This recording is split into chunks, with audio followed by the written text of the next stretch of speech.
I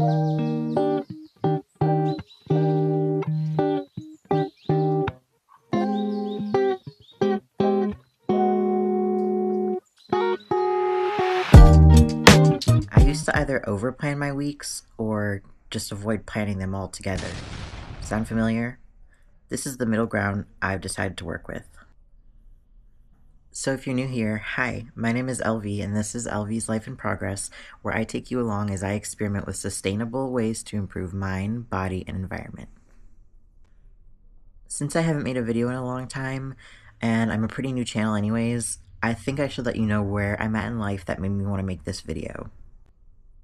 After moving across the country from the southern United States to the Midwest, my life has just been a little chaotic and all my routines have basically been up in the air since we decided to move. And now I'm rebuilding my routines in a more sustainable way. The first thing that you do when you make your routine for the week is basically going to be to ask yourself what you can do to accommodate yourself and make your life and the goals you have more manageable. Like so many people say, it is really important to understand your goals and your thoughts when you're making a planner or getting into your planning routine. The goal of my planning is just to try to reduce decision fatigue by limiting the tasks that I focus on in one day. My goal is not to try to maximize my output or my productivity, at least not like on the regular, because I find that really stressful and end up really overwhelmed, and my energy levels dip the next day if I push myself really too hard like that. I give myself room for if I have a low energy or pain day, and if my mental health isn't the best, I accommodate that too. And yeah, I just wanted to throw that in there because I think that as someone with ADHD and chronic illness, setting constant, high, lofty goals for myself and then not being able to meet them is something that kind of leads to burnout for me and makes me freeze up and stall in my work life, my personal life, and so forth. So most big goals can be achieved by just chipping away at them every day or turning them into something like a SMART goal or a task list. So now that you've thought about your goals and intentions for the week, we can move on to the actual planning process, in our planners, and we'll have a much lesser chance of being burned out going in with intentions strong. Step one will be to figure out what the intention of the week is going to be, what the actual things you want to get started on or focus on this week are going to be. Most of the time, I find out that my goals are basically like maintenance type goals that have to do with keeping consistent habits, and they're not really anything huge in my life right now personally, since I'm basically just resetting. So yeah, in most weeks I think can be defined for me right now as consistency focused and not focused on growth, output, production, but it's totally fine if yours is. Step two is to make your list of non-negotiables. And this is where we really get into like the way that you pick your planner and the way that you want your planner to be inside. For example, there's different planner layouts and spreads and stuff like that. If you need to remind yourself about anything like that's a daily little non-negotiable, you can use a habit tracker, which is something that I do, and just engage with that how you like. So if you have something on your habit tracker like movement or exercise, however you engage with that, I personally check it off, like as if no matter if I just took a short walk or if I did a full workout, because consistency is my focus. Next, you want to look at your remaining goals and visions for the week ahead, and if they won't be met through things like the habit tracker, those small acts of consistency, or your non-negotiables, what are some ways that you can break that larger goal down into a smaller set of tasks? And one resource that I use a lot when I'm really stuck with this sometimes is called goblin.tools. It's a website. It really helps break down the next steps in a task, or estimating the time that a task will take, which is really helpful for someone with ADHD.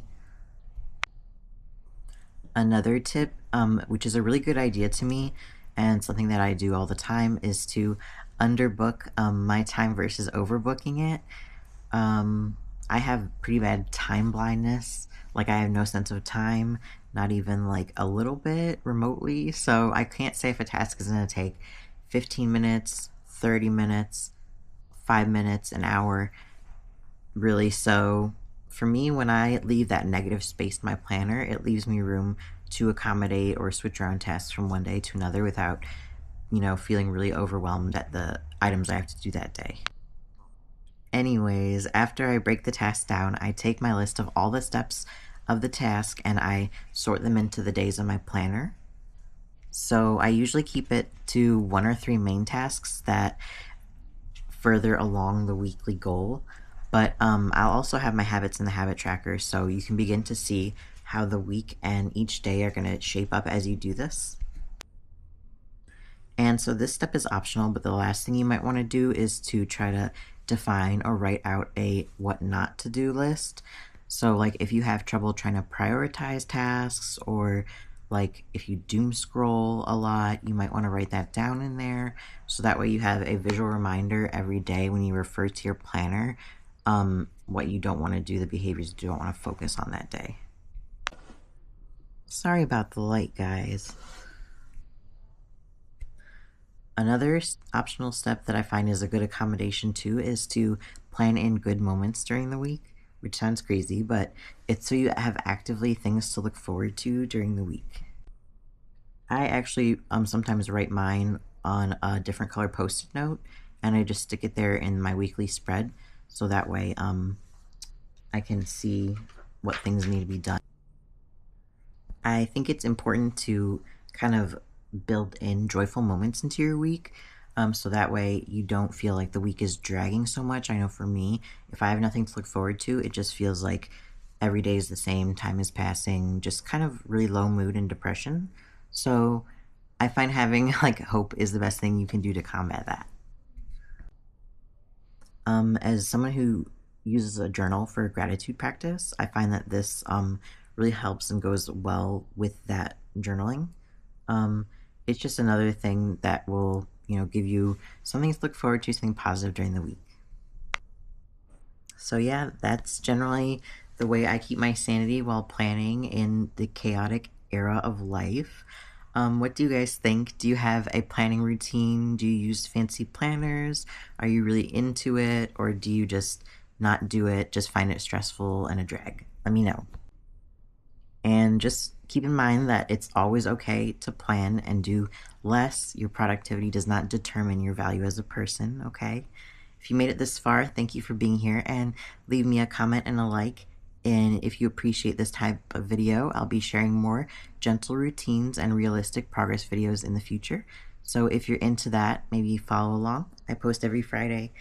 Okay, bye.